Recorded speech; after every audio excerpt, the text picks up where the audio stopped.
Товарищ президентики, для получения формы приступить. баъди оғози ҷанги Русия дар Украина, Владимир Путин шумори сарбозон дар артиши Русияро то 137 000 нафар зиёд кард. ҳоло ҳукумати ин кишвар нақша дорад шумори сарбозонро дар артиш ба 1,5 миллион нафар расонад.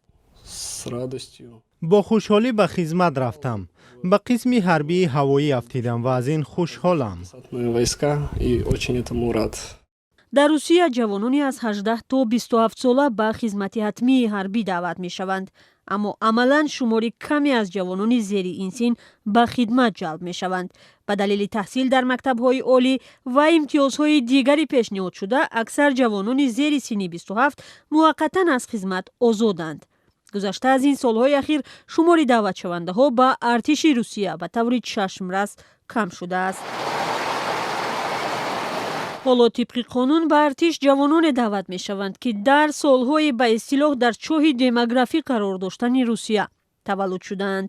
дар сурати қабул шудани пешниҳоди Сергей Шойгу, вазири дифои ин кишвар, синни даъват ба артиш боло бурда мешавад ва ҷавонони то 30 соларо ба хизмат ҷалб мекунанд.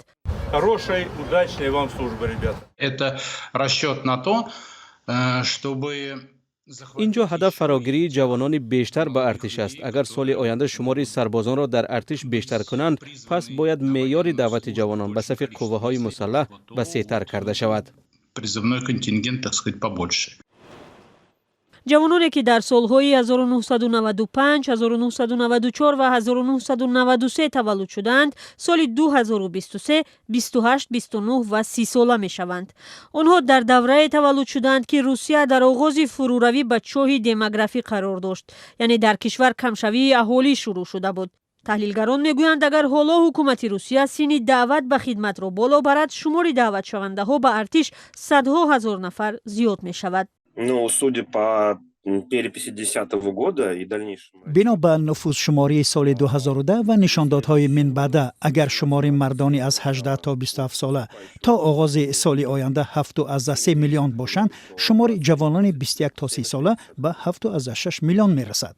фарқият 300 000 нафар аст. Разница 300 000.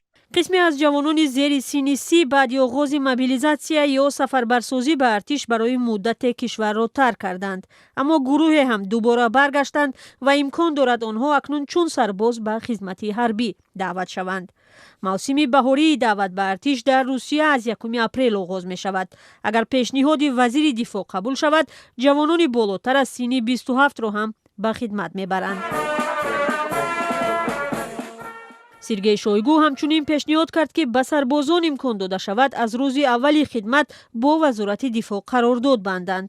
ин ба он маъност, ки сарбоз баробари оғози хидмат метавонад ба ҷанг бурда шавад. ҷомеашинос Алексей Ракши ба ин бовар аст, ки ин тағйирот паёмади бад хоҳад дошт.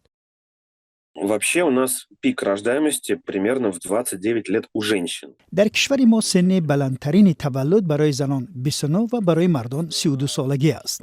аз нигоҳи демографӣ ҷалби ҷавонони зери ин син ба хизмат хеле бадтар аз он аст, ки масалан ҷавонони синни аз 18 то 20 сола ба артиш ҷалб шаванд. Юнцы там в возрасте 18-20 лет. як мақомдори Русия ба хабаргузории расмии ТАСС гуфтааст, эҳтимол пешниҳоди боло бурдани синни даъват соли 2023 қабул шавад.